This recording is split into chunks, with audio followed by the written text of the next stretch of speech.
Welcome back to another brand new episode of CPOV Autographs. I am your host, Matt, aka Stormageddon. And before we get into things, I just want to thank everyone for their patience while I took 2 weeks off to kind of get things back on track. I don't foresee that having to happen again, but I appreciate your patience while I did it. Mental health is really important, and I was overwhelmed and needed to take a break. Anyway, this episode is with the incredible Erin Callahan, comedian, actress, friend of Case Aiken, and really all-around awesome human. I was so excited to have her on the show after I heard her on Another Pass, and so I immediately reached out, and I was so glad she was able to come on. She is a comedian and actress based in LA. We talked about how comedy has evolved over the years, the importance of writing and keeping a clear mind and never punching down, and how comedy doesn't have to be low-hanging fruit and the easy joke. And it was really one of my favorite conversations I've had about comedy and creating in a while. And so without further ado, I don't want to take any more time than I've already taken. So here's me talking with the incredible Erin Callahan.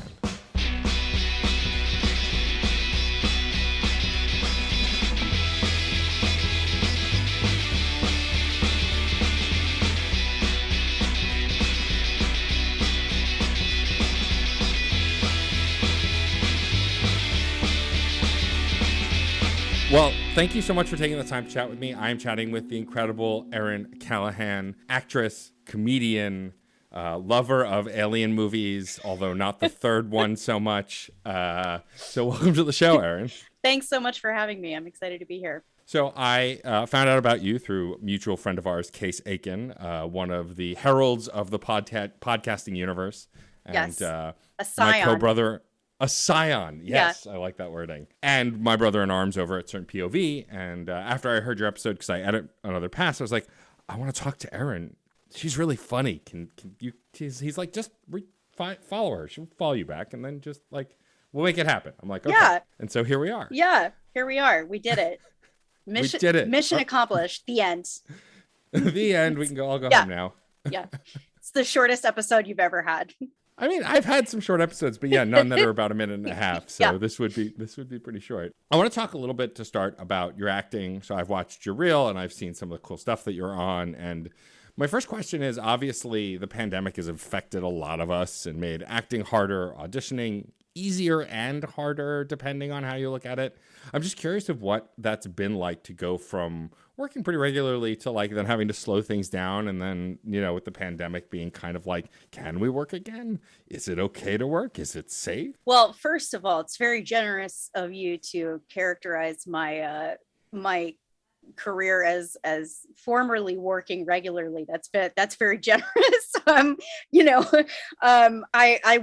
was auditioning very regularly and I was working, occasionally, but yeah, it's, it really, everything was already moving towards self-tape so much anyway, in terms of auditions. Like studios, production companies, they want to spend as little money as possible, right? So they don't want to have to, if they don't have to spend money for an audition space for people to be in person with casting, then they won't.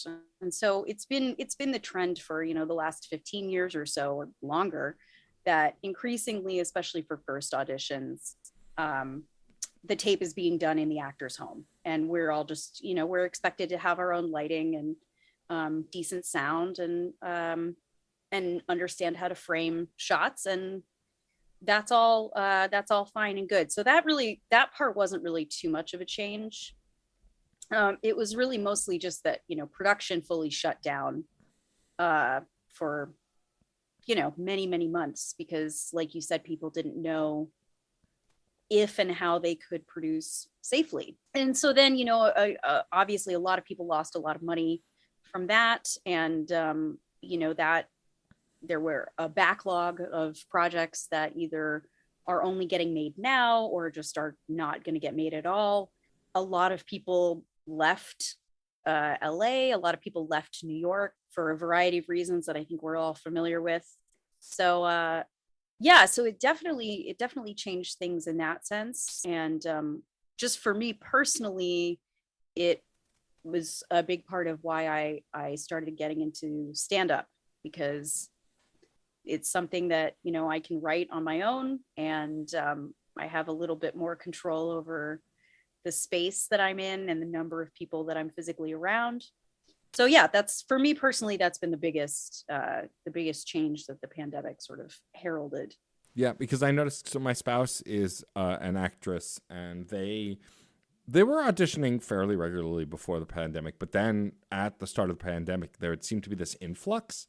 And I feel like it was because of the self-tapes and the convenience to just reach out people or do auditions over Zoom. They recently filmed something that I can't talk about yet, but I'm really excited for. Oh, and nice. It's just, yeah, it's really nice to see this kind of shift. Did you see a change in the amount of auditions after things went mainly digital, or do you find that wasn't really the thing for you that changed that scope? Yeah. Oh man, that's such a good question because, personally, I don't think that was the thing that changed so much. I personally had a change in representation, like right before the pandemic happened. So just by coincidence, I had new agents, and that shift just did not end up being a good fit for me. So I think that personally, like, that's why I actually had fewer auditions, and it wasn't even as much because of the pandemic. But it really goes to something that I think is true for all actors, which is just that you never really know why things happen or don't happen. And it's there's just so many factors that go into every decision. Yeah. So for me, I've been just focused on how this is like a new opportunity for me to be just exercising this different creative muscle that I hadn't really focused on in a conscious way before. Well, and I want to talk about your starting to write comedy and pursuing stand-up because, like, for me as a creator, podcasting is the thing that could have been affected by the pandemic, but I had been remote. I have other shows with co-hosts, and we had been recording remotely since before the pandemic, so it didn't really affect me. Right. But I did feel this need to create more during and shortly after the pandemic started. And I think that comes from when you're a creative person, you need to put that energy somewhere. You can't bottle it up. Absolutely. And I mean, look, anyone who knows anything about comedy knows that there have been a ton of comedy specials that have come out during the pandemic. Some not great, and then others that kind of like changed the face of what it's like to do stand up at home. I mean, for me at least, Bo Burnham comes up a lot as like, this is a play that he did that happened to have funny moments and then deeply crushing, depressing moments. Yes. When you're writing, especially during this time and starting to pursue comedy in the pandemic, which I feel like is such a unique perspective, was that hard? Did you find that it tended to be darker than you might have thought it would have been because of everything you're experiencing and everything the world is going through? Or did you kind of like just boomerang the other way? No, it did not. It did not turn out darker than I expected, but that's only because I have always been jet black dark. I have always been a little goblin living in a goblin pit. I that's my sensibility. That's the stuff I like. That's the stuff I've always gravitated towards. So I'm sure that was influenced. I mean, I'm sure obviously like this time in our lives has unconsciously influenced everyone in ways that we're not even going to understand for many, many years to come. But I think regardless of when I started, I would have been talking about abuse. I would have been talking about eating disorders and how I'm not good at them, like stuff like that. I like stuff that's dark. I like stuff that I love that you brought up Bo Burnham because, the way that he grapples with his own privilege and the way that he grapples with the darkness in life. I think a lot of people respond to it, and I certainly respond to it. And I've just always I've always gravitated towards stuff that is frank, about how fucking weird it is to be a human being. Can I curse on this podcast? I'm so sorry. Yes, you absolutely can curse. Great. No, 110%. You can fucking curse as much as you want. Great. That fucking rules. Thanks. Yeah, but I mean, I'm glad you bring that up too. Like, it's funny. The first time I remember watching the special, so I was not a Bo Burnham fan before the new special. I knew of him, and I thought he was funny, but like I just really followed it. And I have a small group of friends on a Discord that we became friends right before the pandemic. We met at a gaming convention, and then like to stay in touch, created this Discord so we could like play games together and chat. And one of my friends was just like, "Yo, have you seen the new Bo Burnham special? You have to watch it." And so at first I was like, all right, yeah, I'll check it out. I mean, I love comedy, and so I'm always interested. And my spouse, like when we first started watching it, they were like, I don't know about this. This seems a little goofy, and I don't know. But then we hit that like first third, and then you're like, oh, wait a minute. And then the rest of it. And like, I just had never seen anything done like that. And like, I lived that for so long. And then when it came out, because he's such a talented musician, I listened to the soundtrack over and over again, which I'm sure was great for my mental health. Totally awesome for my mental health. Yeah. but then like there was this moment where someone said, well, you know, it's not real, right? And I'm like, yes, sure. He wasn't living alone for all of that time by himself in that small apartment. He saw his family. He did, but like he didn't cut his hair, you know, he didn't shave his beard. He did live kind of messily. And the psychological stuff is still real. He just used the physical to kind of show it. And that's something I'd never thought of with comedy before. Has that something that ever occurred to you, of kind of like manipulating your space to tell a story in comedy outside of movies? Because I think that feels like a new frontier. Yeah. I mean, it's funny because it's, you know, so I come from a theater background, and that has always been my number one passion. If I could, I would just be making theater all the time. And when I say making theater, that encompasses, I mean, there are so many things you can do in a physical space, and ideally with other people present in the room, which is the other thing that appeals to me about stand-up, right? Is that it's in person, and it's something that you don't get when you're doing film and TV, right? You get an immediate feedback loop between you and the audience. But, you know, the Bo Burnham special is really drawing on so many, even though it's not live, it's drawing on so many, as you pointed out earlier, it's drawing on a bunch of theatrical traditions that are very, very old. And so in terms of like how space is used, how light is used, how focus is drawn, those are things that I'm always thinking about. I mean, I used to direct theater. I love being in a space with other people and getting to explore whether it's a story in the traditional sense of, you know, beginning, middle, and end and events happening, or whether it's something closer to stand up. You know, there's something that happens when you get to zoom out a little bit and you get to look at all of the pieces that are influencing your experience of the thing. That didn't really make any sense, what I just said. It made plenty of sense. I understood it. Okay. I'm on your level. I get it. Yeah, I mean, I think that something I didn't realize I missed in the pandemic till I experienced it is having people around me, right? I'm fairly introverted. I am what I like to say a performative extrovert. Like I used to host burlesque shows and DJ live events, and like I have a limit. Like imagine a health bar in like a video game. Totally. Like, I'm an extrovert until that health bar depletes. And then literally I want nothing to do with anyone ever until I can replenish it. Right. But I didn't realize how much I missed that until I did two different things. One was I started streaming on Twitch a little bit. And there was a DJ game that came out called Fuser, which is made by the same people who did Rock Band and Guitar Hero, where you get to mix music on the fly. And being a DJ, I was like, oh, this is exciting. This will be fun. And I ended up doing like live concerts, if you will, for my Twitch audience. And like, I didn't talk much. It was mostly me just mixing music. And like, I would finish and I'd be like, oh God, I did miss that. And then like on even another level, I recently went to see, as of when we're recording, Sonic the Hedgehog 2. I am a ridiculous Sonic fan, obnoxiously so. And I enjoyed the first movie and I was like excited for the second one.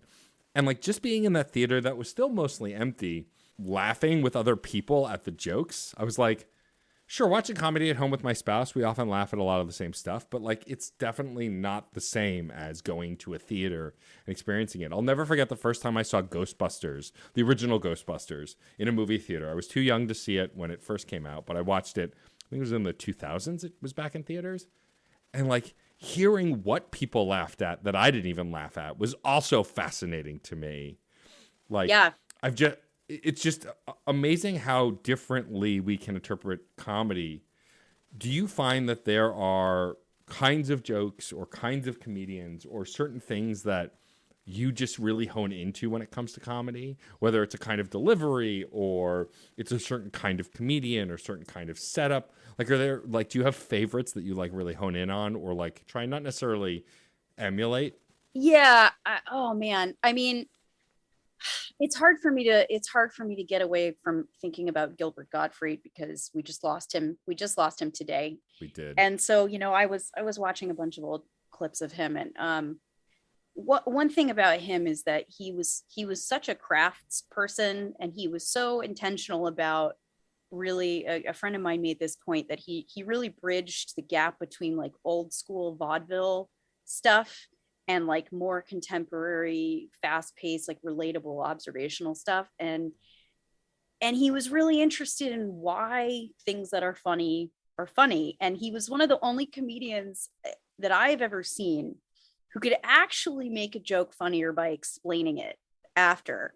And I was watching this old roast of George Takei that he did. And after he told all of these jokes that are basically just about being gay, right? But he explained every joke directly to George Takei after the joke. And it's like a virtuosic thing that he had, that he was so interested in why the things that worked. And he was so smart that he could make everybody else interested in it, and he could communicate it in a way that was in itself funny. And that's really hard to do. It's really hard to explain a joke and actually have that be even funnier than the joke. So yeah, there are lots of people that I admire, but that's the first one that comes to mind. Another thing that I really admire is, again, people who are drawing on other traditions of theater, comedians who embrace like clown, like traditional classical kind of commedia clown. There's this great comedian, Natalie Palamides, and she has a special on Netflix called Nate. She plays this character. It's a male version of her, basically. And it's a piece of theater, it's a one-person show, but it's she's really fusing techniques of stand-up with techniques of clown, with techniques of plays, quote unquote plays. And I love stuff that fuses different disciplines like that. Yeah. I think for me, as I get older, I lend towards comedians who tell stories also, because I, as a podcaster, tell stories and like to facilitate storytelling. Like comedians like Patton Oswalt, and even back in the day, George Carlin. My favorite thing about old George Carlin, I saw George Carlin towards the end of his life, where he was kind of more angry, and it was a lot of just like expletives and shock value, which was still funny, but not as funny. My dad used to show me these old specials of him. My favorite is the Hippy Dippy Weatherman, right? Because it's a character he created, and it's all body movement. Like, the listener can't see it, but I'm doing it. But it's literally all body movement, and that's what you're laughing at. And like, you're doing it really well too. By the way, I just want to point out that they're really. I'm sad for the people who didn't get to see that. I've seen the special so many times, and like even Eddie Izzard, she is so great because Dressed to Kill is literally just story after story, and it's awkward pauses, and it's taking moments. It's my favorite bit that she does is how you tell a girl that you like them. Do you hit them with French loaf? Like, they're so non sequitur jokes. Yes. But they work because it's literally, she's honestly telling a story. Yes. About not understanding being trans as a child. And at that time wasn't even going by she, her pronouns, like just not understanding herself. Right. But making it funny without making fun of being trans, which is brilliant. Absolutely. Well, and I think something you're pointing at is just, any art form or any piece of art, I think, is always best when it's a really authentic, a fully realized, authentic representation of that person and their voice. And it sounds like an obvious thing to say, right? But so many people, it's an incredibly hard thing to do, because you do have to be very vulnerable, and you have to really go through the terrifying ordeal of being seen as you are. And especially like you pointed somebody like Eddie Izzard, like, as you point out, for her to be like working through that, even at a time when she didn't fully necessarily have a name for what she was working through, right? That level of vulnerability is incredible. Most people's egos cannot tolerate that kind of exposure. Yeah. And like, I think that there are room for places and characters. I mean, look, like one of the most famous character comedians that I can think of, Andrew Dice Clay, was always this Italian stereotype. But like I saw his later comedy, and while it was still that, like there was still some humanity in it. Is he a good person? Is he a good comedian? It's irrelevant to this. But like in his later stand-up, he even realized like there has to be some of me in it. Otherwise, who's going to listen? Like I turn off to comedians so fast if I even get a whiff of, oh, they're just putting up an act. Like this isn't really who that person is. You know, comedians I've drifted away from like are when they go against my beliefs or feel like they're attacking and punching down rather than, you know, actually telling a joke. I used to love Christopher Titus. I used to think he was hysterical. I loved his work. And I haven't listened to any of his recent stuff, but he had a podcast and he started like punching down at people who played video games, calling them basement dwellers and all of this other stuff. And I'm like I hate gamers as much as the next person and I am one, right? Like most of them are idiot old white dudes who don't know what the fuck they want. But still, like there are better ways to make that joke than just generalizing. Do you find there's a challenge when you're writing jokes to not generalize and make those kinds of assumptions? Or is it because it's more personal to your experience, you're just being kind of true to that storytelling? I personally just don't. To me, if I'm making a joke that's about someone else, I have to put that much more thought into it, right? Like telling a joke about someone else should be like giving them a gift, like a very, very thoughtful gift, right? Like this is why roasts are so great if they're done well, in my opinion, because it's really flattering to have somebody take the time to craft a really, really thoughtful insult, right? If it's a lazy insult, that's offensive, because what that's saying is you weren't worth the time for me to really sit and think about you, right? So far, most of what I've written is focused on me and focused on my experiences. But I do talk somewhat about, you know, I talk about shitty men online. I talk about ridiculous men on dating apps, and their ridiculous lies about their age that they're not getting away with. That's the number one thing. Like you'll see a guy who says he's 35 and like, I mean, the wrinkles are deep enough to see bone. Like there's like white shining for anyway, you know, but I genuinely feel like anything can be the subject of a joke, but the more harm could be done potentially, the more thought you have to put into it. And if you're not ready, if you don't have all the information yet, if you haven't really sat with the real, like if you haven't talked with people who are members of a population that you're trying to joke about, you're not ready to joke about them, right? If you don't know anything about their actual lived experience, you're not ready to joke about them.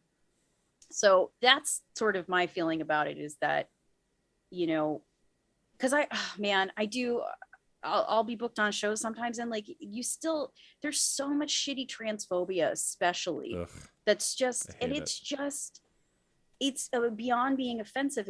It's offensive how lazy it is, that you really think you're going to get a laugh by calling Caitlyn Jenner a chick with a dick. Like that's not funny, and it's not new. It's not original. It's not saying anything interesting. You know, sit and think about, like, talk to some actual trans people, like sit and think about what it might be like to live that experience. And if you're not ready to do that, then you're not ready to talk about those people in public, let alone make fun of them. So that's my feeling, is that I won't, you know, if there's a population that I don't feel like I've really spent a lot of time with, then I'm not going to make jokes about them publicly. And if I do make jokes about them publicly, I have to be ready for members of that group to be like, fuck you, that's not funny. And, you know, that's the risk you take. Yeah, it's the strange thing where comedians and podcasters, I could be thinking of a specific podcaster who talks too much and says bad things, but like they are always like freedom of speech. Yes, it is the freedom to speak. You are not free from the repercussions. Nope. Literally, the freedom of speech means you have the freedom to open your damn mouth. But beyond that, you are circumstanced to the repercussions like the rest of us are. Yep. Absolutely. I was actually on a show that a certain other podcaster who's friends with the podcaster you're talking about, who is like a sort of dollar store brand version of that podcaster. This is a guy who has made most of his money as a quote unquote vaccine skeptic. Ugh. Yes. So he did a drop-in set on this show, and he wasn't telling jokes. You know, he was just complaining. He's just complaining about liberals, and people weren't laughing. And, you know, he got really angry about it. And it's just very, I'm like, you're not entitled to laughter from people. Everyone is entitled to respect, basic respect, right? But you're not entitled to have people laugh at your non-jokes. Well, and I'm a person who, if you make fun of me for being a liberal, for being Jewish, for being bisexual, if you do it well, I'm gonna laugh because I have a sense of humor. But if you if it's the low-hanging fruit, if it's the easiest joke, if you say the word fag in your set anywhere, like, what the hell? Right. It's not, it doesn't work. It's right. It's lazy. It's, you know, by the way, I need to take a second to write down all the things I'm allowed to make fun of you for. Just great. Please. No. That way, when kidding. when I eventually come to LA and meet you in person, yes, and come to one of your shows, you can pick me out of the crowd and just pick on me and make fun of me. There's this old joke that Christopher Titus used to tell that I identified with a lot as far as friendship goes. Like, you know, you meet this guy and you see he's wearing ugly shoes and you're wearing an ugly shirt, and you make fun of his shoes and he starts to cry and you're like, I don't want to be friends with that person. But if you find a guy and you make fun of his shoes and he goes, yeah, well, I'll wear this ugly shoes as long as you're wearing that ugly shirt. Best friends. Yeah. Like, that's the kind of sense of humor I have. Like, I know there's a line, and if I cross it, please tell me. But for the most part, I need to be able to make fun of my friends. Like, it's the ribbing is kind of part of the camaraderie that I'm used to. But I also know not to take it that seriously and to speak up when it's gone too far. And I think the problem is comedy's a risk versus reward system as far as I see it, right? Mm-hmm. Like, you take some risks, but as long as you're smart about it, usually there will be reward on the other end. Yes. And Look at me preaching. Yeah. Yeah, no, I mean, take everybody to church. It's true. You're everything you're saying is true. And it's, you know, I think the other thing that occurs to me about it just is that, like, it's not such a terrible thing to feel embarrassed if something bombs, right? Like, it's right. Yes. That is such a minimal risk, and comedians act like that's like they're going into battle, and it's not. You might be embarrassed. It's really okay. But again, it's the ego death thing, right? Like, people really feel like threats to their ego are existential, and they're just not. It's just your ego. I just got yelled at by like 100 people online yesterday because this other comedian who I really love posted this video where he did a backflip at Universal Studios and it became a whole thing. People misinterpreted it. People thought he was just being a dick and he was doing a whole character thing. Anyway, like, I had people yelling at me and it's, you know, it's not fun. It's unpleasant to have people yell at you, but that's it. It's just unpleasant. It's not dangerous. Yeah, I think the ego death thing is a big part of it, right? People are afraid to fail, and because we teach our society to not fail, that you always have to succeed. It's something I struggle against constantly. I currently don't have a day job, and every day I torture myself because I'm like, I'm not bringing in what the capitalist society decides is a sufficient amount of income. Yep. And like, I have to tell myself, well, I'm doing editing here, I'm working on this thing there, I'm going to on this trip. Like, I'm figuring it out. But like, we live in a world where you have to succeed, and success has to be famous or most rich or whatever else. And it's not that simple. I barely dabbled in stand-up. And what I mean barely dabbled is I used to host burlesque shows, which I call the amateur comedians, because if I bomb with a joke, I go, and now here's the next naked person. Right. And you'll forget all about me. I won't even matter. And like, There are times where I would tell jokes that I thought were hilarious that would just completely sink. And then there were other one-offs, throwaways that I would throw out there, and like everyone would lose it. And I'd go, really? That's the joke? That's the one? Have you ever had that experience like doing stand-up where you like think this joke isn't anything, but all right, I'll throw it out, and people lose their minds? Absolutely. Yeah. And it really is. I mean, that's the thing, is that you're not the gauge.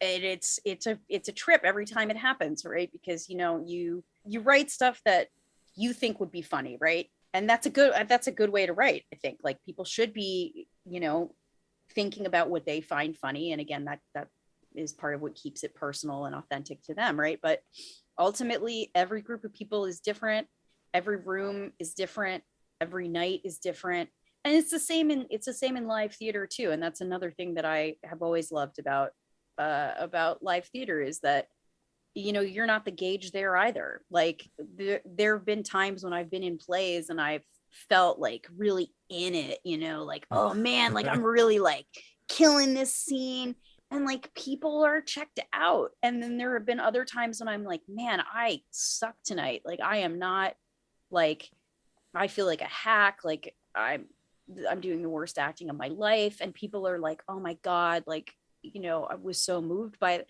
it. You don't know. People are taking in so many different bits of information, and you're just not in control of it. You're not in control, and you have to be willing to release your control, and you release your expectation of what other people are going to get out of it. Yeah, totally. I want to go back a little bit. You've done some acting, you're now working on comedy. When you were in school, was that always like you wanted to be a performer? When you were a kid, were you the kid who was at the center of attention and wanted people to laugh? Or is that like something you discovered later on? It was pretty, I mean, by the time I was like in middle school, and certainly in high school, I was pretty certain of what I wanted to do. So yeah. And like, I did the very dumb thing that I don't recommend to anyone listening, by the way, of getting degrees in acting. Don't do that.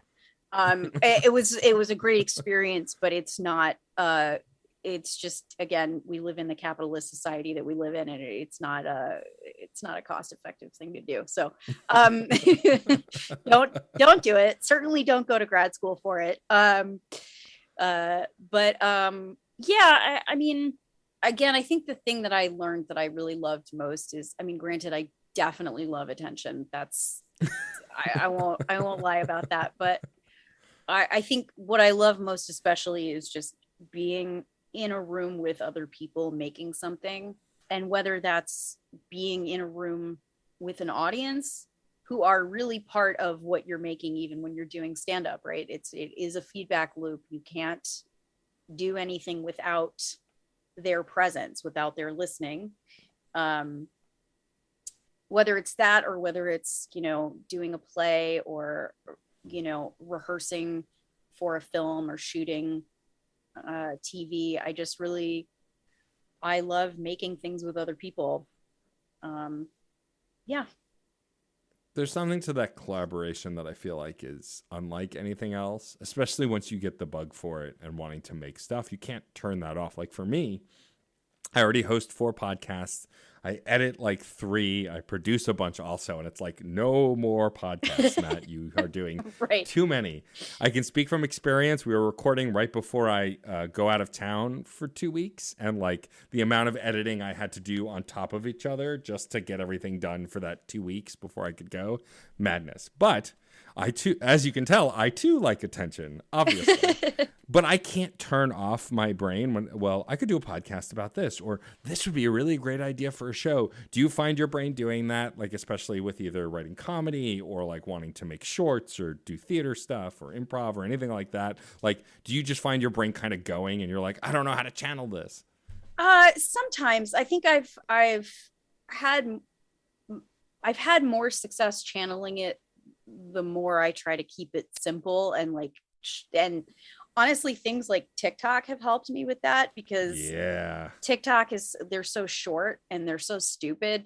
Like I've recently just started making these TikTok duets because I discovered actor TikTok, which is horrible. Oh yeah, the acting challenges. Oh my God, it's a hellscape. It's they're deeply upsetting how bad they are. So, but that's just like a little quick thing that I can do that just kind of keeps the muscle working and doesn't trap me in a sort of morass. I don't know how to say morass. That word that's spelled MORASS, so that I don't get trapped in a swamp, right, of like self-doubt and hesitation about where to put all the ideas. I feel like it just, if I have an impulse to do something, the faster I can just get it out of my system, the better. Well, I just followed you on TikTok, so you can give me that old follow thanks. back. Oh yeah, chance, so I can watch your comedy. I make a TikTok like once every 3 weeks, and usually it's whatever trend like people are duetting and doing stupid shit on, and I'm like, I can do that. Though there's one I've been waiting to do.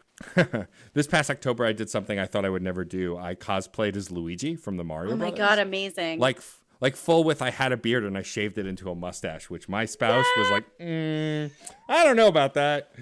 And then I kept it for a little while, and she was like, all right. That's all right. Commitment. I mean, that's real dedication. I like that.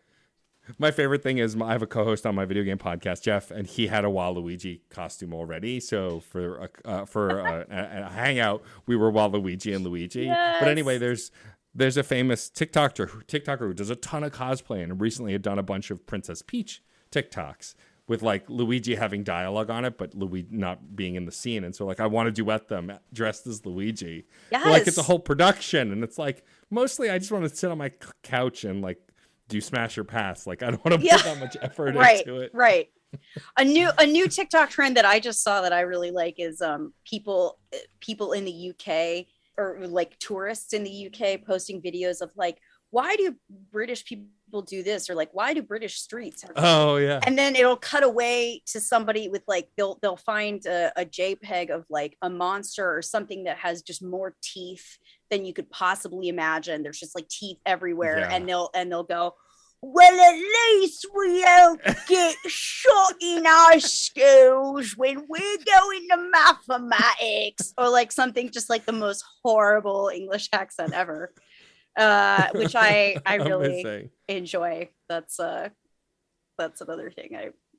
But yeah, TikTok's Are you a fan of horrible accents? Well, I'm actually a dialect coach, is like my kind of awesome. One of my main money gigs. So yeah, that's awesome. I'm a huge fan of accents and dialects generally.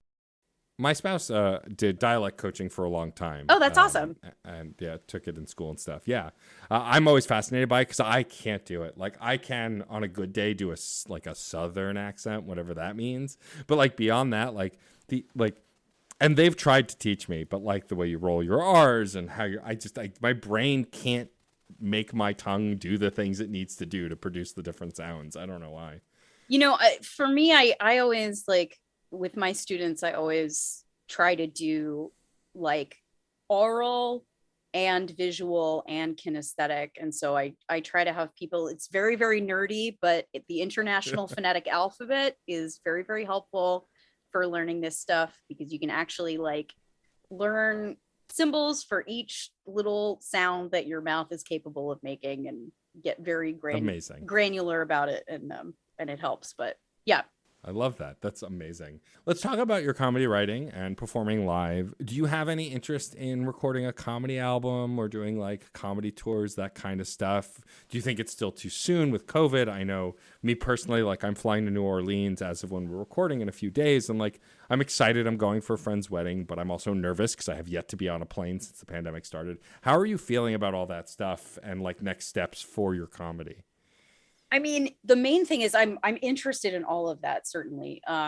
Touring for sure. I love traveling. I love going to different places, and I've loved being booked on shows with different comics, because it's just a really cool way to get to see other people's work, and everybody's bringing so many different things to their work.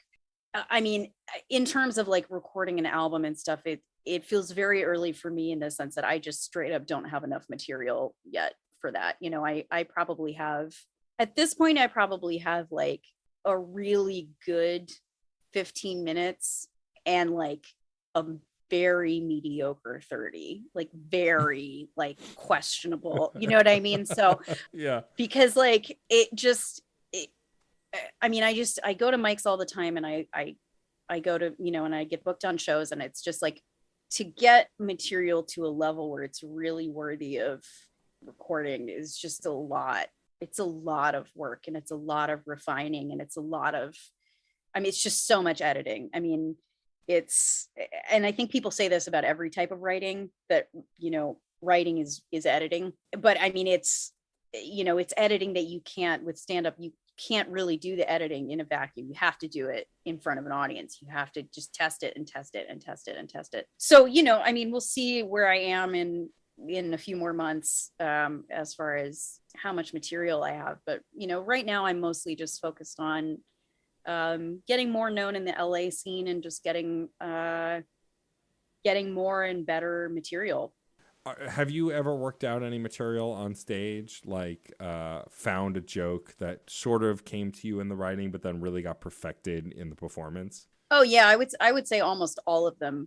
That's how they go down. I mean, that's why comedians have to go to open mics so often, and you really just don't, you have an idea about what's funny about it, right? But then again, you have to, it's not complete until you get the feedback that, okay, what most people are finding funny about this is actually this aspect of it, so I need to beef this up and get rid of some of the other stuff, or I need to, I mean, it's just, you're just constantly editing based on feedback, and unfortunately your editors are strangers, and they're strangers that you can't just, you can't call them up like an editor that personally. You have to just keep putting yourself in rooms with these strangers and have them help you edit. I'm curious if there are jokes that you've written that no matter what you do, how you change them, how you work with them, they still don't hit. You just can't find the right form with them. And how do you attack those kinds of jokes? I mean, so far I've mostly just abandoned them. At a certain point, it's just Fair not enough. worth it to Yeah. like try to make this bestiality joke work. Like, it's just not, like, yeah, that's the first one that comes to mind, is this joke I was really trying to make work. And it was about how I was, oh God, see, now I'm going to end up telling the terrible joke, and it's not going to land for anybody. And everyone's going to be like, yeah, it's good that you abandoned this. Just about like how weird some phrases are, some sayings are. And so the one that I was thinking of was like, screwed the pooch. Like, you really screwed the pooch on that one. And how I like don't understand who came up with that. Why were they thinking about, like, because like you can't fuck a dog by accident, but that saying is meant to mean that like you made a mistake and you screwed up. But anyway, so like I said, that's one that I've abandoned because it's just never, it's never worked. People don't want to hear about people fucking dogs. And I think that's totally fair. And I respect that. I respect that.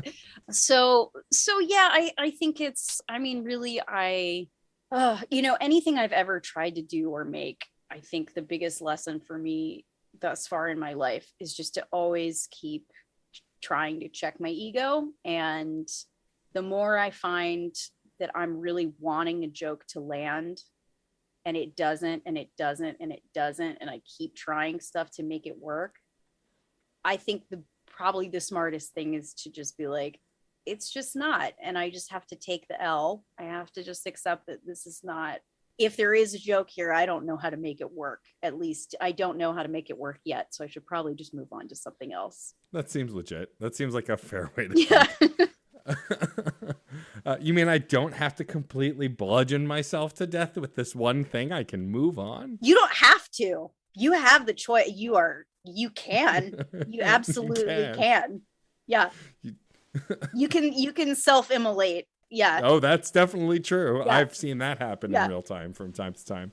I know we talked a little bit about Gilbert Gottfried, who we lost today as of when we're recording. But were there any other comedians that you can think of that were like either really big inspirations when you were growing up, or even people you look to now that you really love?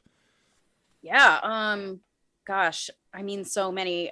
Just off the top of my head, I mean, Mitch Hedberg, Hell yeah. the king of one-liners. I mean, if he were around when Twitter I mean, he would be the undisputed king of Twitter. Yeah, without a doubt. He was doing tweets before we knew Yeah. what tweets were. Yeah, exactly. He was telling jokes in 140 characters. I mean, it's or I guess it's 280 now, whatever. Anyway, he's yeah, he was one of the all-time greats. I love Hannah Gadsby. I know it's very like unfashionable now to like comedy that's also doing the heart-wrenching thing too, Yeah. but I do the people who do it well. There's another great comedian and storyteller named Daniel Kitson, who's English, who I love, who is just, I mean, people should look up his stuff on YouTube because he's incredible. But there's a lot of, I mean, I love a lot of people in sketch too. Like I love Sarah Squirm or Sarah Sherman, who's on SNL now, and she's like one of the weirder people, but she, her live stuff is great. James Austin Johnson, who does the best Trump impression that anyone has ever done, who's on SNL right now. He's amazing. And I mean, it's like I'm thinking of friends of mine, and I'm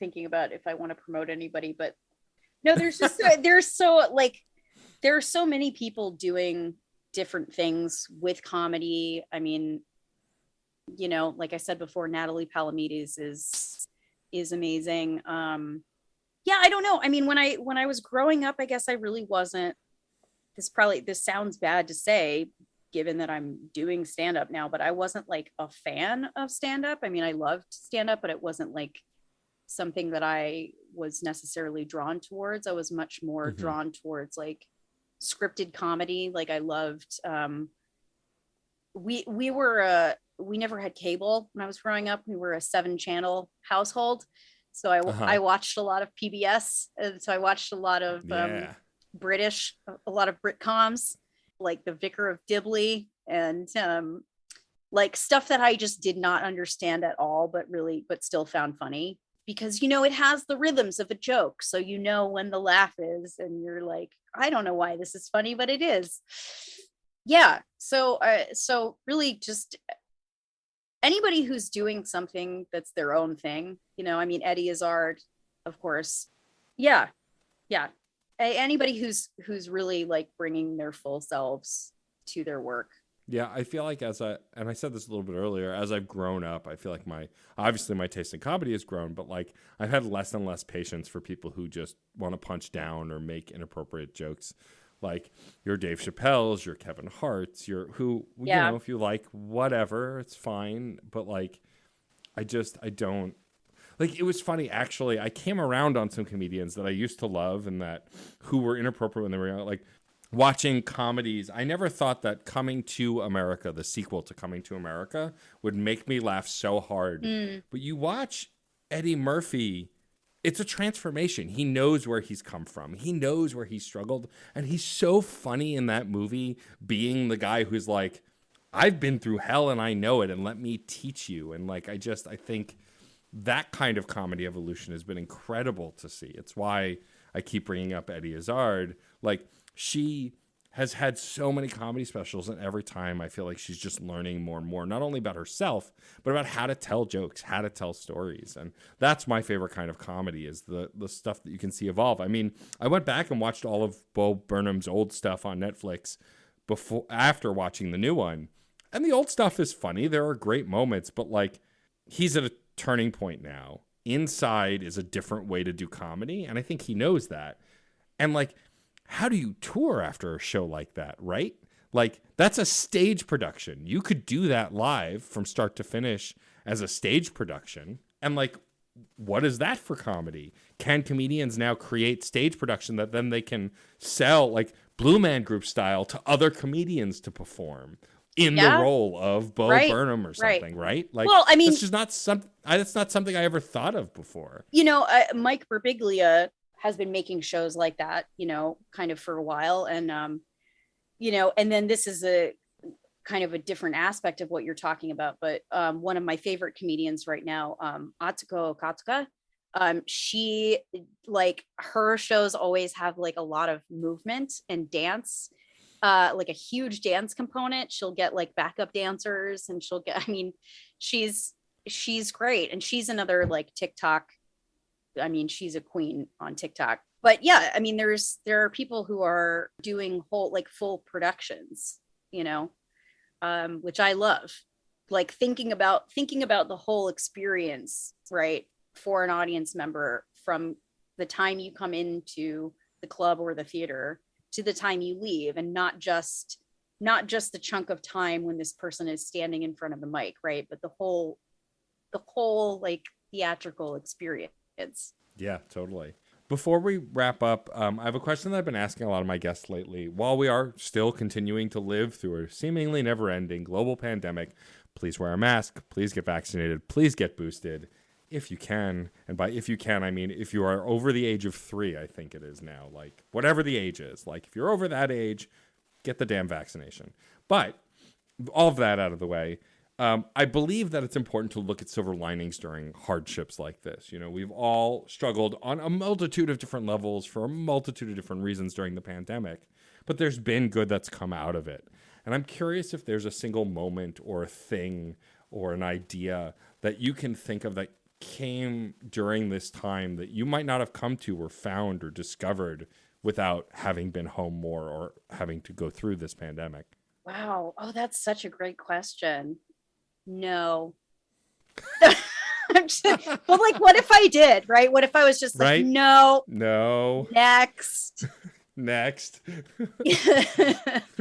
Yeah. You know, I think it's interesting when I think about that question. For me personally, I had some personal upheaval that was not related to COVID, that just happened at the same time. And I think because it happened, basically, long story short, I had my heart broken. And I think what I've kind of learned from it that's been useful is just that everything you do is a risk. Everything you do in life, every like human connection is a risk. And we need that. You know, we need those human connections, and we need, when we've gone for a year, 2 years without them, or when we've only had those connections, but they've looked very different, right? We felt that.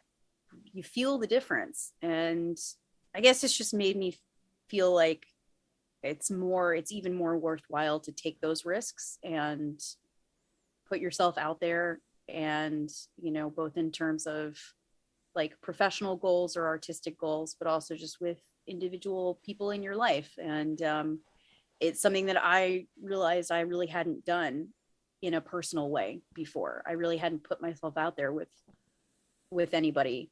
So I had never had my heart broken before. I don't know if that makes any sense, but it was just like, it was something I realized that like, oh, I never like let myself really love somebody in that way. And like, it was still worth doing, even though I had my heart broken. It was like, okay, there's something there for later. Self-realization and learning is an important part of this pandemic, and you are not the first person to bring that up. I'm sorry you got your heart broken, but they're not on this podcast, and you are. Yeah. So screw them. Suck it. But no, I think that we've all had those human moments, right? Like, I'm very lucky to be married and have been with my spouse for a long time, and I know tons of couples who are like, oh, how do you not kill each other? I'm like, because we have a healthy relationship.